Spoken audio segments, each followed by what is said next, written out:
Assalamualaikum warahmatullahi wabarakatuh. Selamat sore. Yang saya hormati dosen pembimbing saya, Bapak Insinyur Fahril Fanani, Sarjana Teknik Magister Engineer, dan juga para hadirin yang saya banggakan. Perkenalkan, nama saya Wional Fadyanti dari Program Studi Perencanaan Wilayah dan Kota, Fakultas Teknik dan Perencanaan Institut Teknologi Nasional Yogyakarta. Pada kesempatan ini, saya akan memaparkan hasil kegiatan magang di Dinas DPUPR PKP Kabupaten Tanah Bidung, Provinsi Kalimantan Utara. Untuk latar belakang kegiatan magang ini merupakan bagian dari program Merdeka Belajar Kampus Merdeka (MBKM) yang bertujuan memberikan pengalaman kerja nyata bagi mahasiswa. Penulis melaksanakan magang di Dinas PUPR PKP Kabupaten Tanah Bidung dengan fokus pada kegiatan pemetaan, pengolahan data spasial, serta verifikasi kesesuaian lokasi pembangunan terhadap rencana tata ruang. Melalui kegiatan ini, mahasiswa memperoleh kesempatan untuk mengaplikasikan kompetensi akademik dalam mendukung perencanaan wilayah berbasis data geospasial. Maksud dari penyusunan laporan ini adalah untuk mendokumentasikan kegiatan magang yang telah dilakukan di Dinas PUPR PKP Kabupaten Tanah Bidung sebagai hasil pelajaran yang diperoleh selama magang.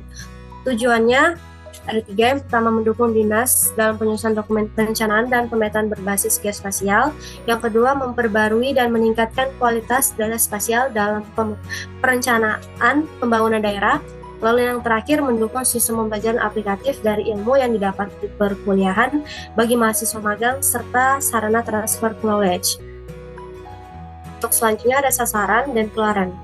Sasaran itu ada meningkatkan pemahaman dan keterampilan teknis mahasiswa dalam bidang penataan ruang, khususnya pengolahan data, pengolahan dan analisis data spasial.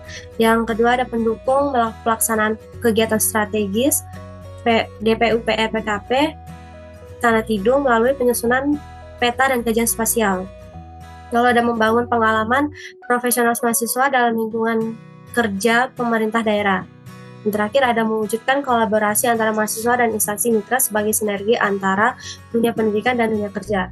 Untuk keluaran ada 3, yaitu dokumen hasil pemetaan dan analisis spasial. Itu ada peta rencana dan yang kedua ada data koordinasi hasil survei lapangan dan pengolahan menggunakan ArcGIS. Lalu yang terakhir ada laporan identifikasi dan verifikasi lokasi pembangunan berdasarkan RT/RW atau RDTR. Untuk deskripsi instansi, struktur organisasi itu ada kepala dinas, lalu di bawahnya ada sekretaris atau kelompok jabatan fungsional, lalu terbagi menjadi 5 bidang, yang dimana bidang pertama itu tata ruang dan pertanahan. Untuk bidangnya adalah tempat saya ditempatkan magang di bidang tata ruang. Lalu yang kedua ada bidang bina marga, yang ketiga ada bidang cipta karya dan jasa konstruksi, lalu ada bidang perumahan dan kawasan permukiman, dan yang terakhir bidang sumber daya air. Untuk ruang lingkup proyek saya itu ada pemutahiran data spasial untuk mendukung penyusunan dokumen perencanaan. Lalu ada pemetaan lokasi strategis pembangunan seperti RSUD, terminal, pelabuhan, dan halte sungai, dan lain-lain.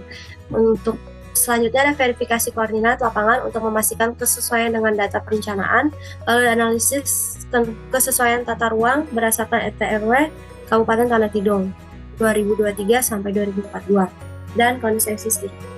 Yang terakhir ada peta tematik dan laporan teknis menggunakan JS, itu biasa pakai ArcGIS, dan beberapa software lainnya kayak QGIS dan Avanza Maps. Lalu ada fokus pada proyek pembangunan fasilitas umum dan perizinan ruang di wilayah Kabupaten Tanah Bidung. Selanjutnya terkait waktu dan tempat pelaksanaan magang. Di layar tertera terkait rekap kegiatan magang kerja saya. Itu selama 4 bulan ada 8 aktivitas. Yang pertama perencanaan pembangunan halte, yang kedua ada pemetaan koordinat fasilitas terminal, yang ketiga ada pemetaan pembangunan baru untuk rumah sakit RSUD Ahmad Brahim. Lalu yang keempat ada pemetaan titik koordinat lahan plasma masyarakat. Yang kelima ada pemetaan perizinan. Yang keenam ada pemetaan perencanaan pembangunan pelabuhan. Yang ketujuh ada pemetaan dan analisis terkait aset lahan milik Pemda. Yang ke-8 adalah penyusunan laporan dan finishing, yaitu peta. Untuk kegiatan tadi sudah saya jelaskan, itu ada 4 bulan dari 8 Maret sampai 8 Juli di Dinas DPUPR PKP Kabupaten Tanah Tidung Provinsi Kalimantan Utara. Untuk pelaksanaan kegiatan sama seperti yang tadi, rekap kegiatan saya ada 4 bulan dan rencana kerjanya ada tertera di layar tersebut. Selanjutnya saya jelaskan terkait deskripsi pekerjaan saya. Yang pertama ini adalah peta rencana pembangunan halte sungai. Untuk halte sungai ini penentuan titik koordinat itu sudah sudah disiapkan oleh tim survei, di mana rencananya itu ada 4 titik.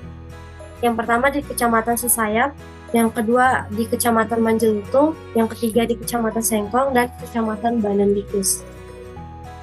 Untuk perencanaan pembangunan halte ini terhadap kesesuaian dengan tata ruang, lokasi ini berada di kawasan hutan produksi dan kawasan pemukiman, sehingga hal ini juga dapat meningkatkan konektivitas antar wilayah serta layanan transportasi publik. Jadi untuk perencanaannya diizinkan oleh dinas tersebut.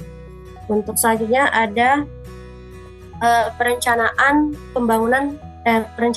fasilitas terminal khusus PT Mandiri Utama. Untuk perencanaan ini, terminalnya ini dikhususkan untuk PT-nya saja atau kegiatan tambangannya. Jadi tidak direncanakan untuk umum gitu.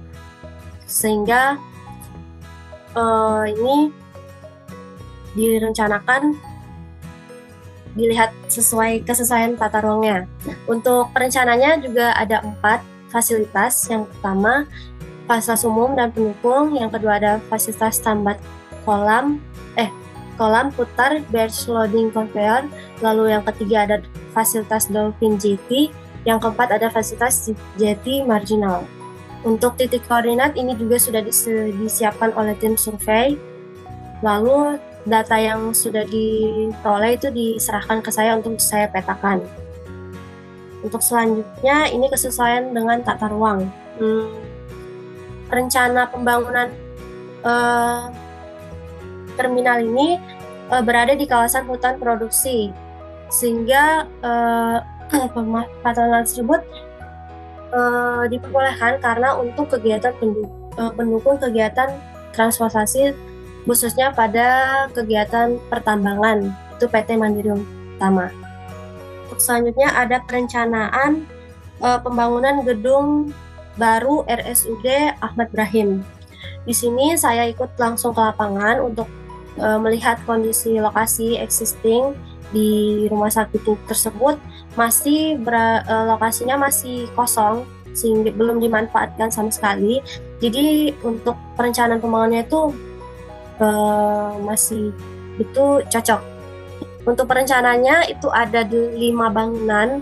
Bangunan pertama itu bangunan utama, yang kedua ada pendukung IPAL, yang ketiga ada pendukung IPSRS, lalu yang keempat ada pendukung DWT, yang kelima ada pendukung powerhouse. Untuk kesesuaian dengan tata ruang, lokasi rencana ini berada di zona penggunaan lainnya, sehingga cocok, lokasinya itu strategis gitu, dekat dengan kawasan permukiman juga. Jadi sesuai aja, aksesnya dekat dan juga lokasinya sesuai dengan fungsinya gitu, fungsi pelayanan publiknya. Dan selanjutnya ada perizinan peruntukan pemanfaatan ruang untuk kawasan perkebunan. Di sini ada peta citra terkait mereka melakukan perizinan untuk kawasan perkebunan, yaitu perkebunan kelapa sawit. Untuk kesesuaian lokasinya ini tidak sesuai karena dia berada di kawasan hortikultural karena kawasan hortikultural ini diperuntukkan bagi budidaya tanaman pangan gitu, bukan untuk kelapa sawit, sehingga hal ini masih ditinjau lagi atau dievaluasi lagi terkait perizinannya. Dan selanjutnya ada penetapan lahan plasma. Di sini saya juga memetakan terkait lahan plasma di Kecamatan Tayal berdasarkan titik koordinat yang sudah disiapkan. Hasil pengukuran lapangan, lahan tersebut berada di kawasan hortikultural sehingga secara spasial dapat dimanfaatkan untuk kegiatan budidaya. Namun karena komoditas direncanakan adalah kelapa sawit, maka perlu dilakukan evaluasi lebih lanjut. Jadi tidak sesuai seperti itu.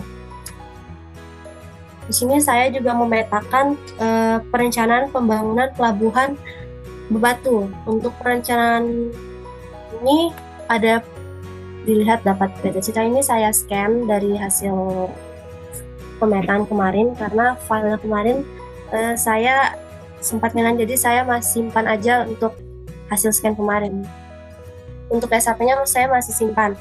Ini lokasinya berada di kecamatan di Desa Bebatu. Untuk kesesuaian pelabuhan Bebatu ini berada di kawasan hutan produksi. Di sebelah yang untuk berwarna kuning ini adalah kawasan hutan produksi dan yang putih ini adalah kawasan area penggunaan lainnya. Untuk lokasinya ini cukup strategis, jadi hal ini juga untuk mendukung akses dan transportasi laut. Namun untuk kelayakan perizinan yang sesuai itu perlu ditinjau juga kemarin dengan regulasi tata ruang. Lalu selanjutnya ini ada perencanaan pengadaan tanah PT Inhutani untuk pembangunan fasilitas umum. Yang pertama saya melakukan pemetaan terkait status tanah. Sebagian besar tanah Pemda yang ada ini sekitar 309,727 meter per kubik itu berwarna oranye. Untuk yang berwarna hijau itu seluas 262,336 meter per kubik itu belum bersertifikat.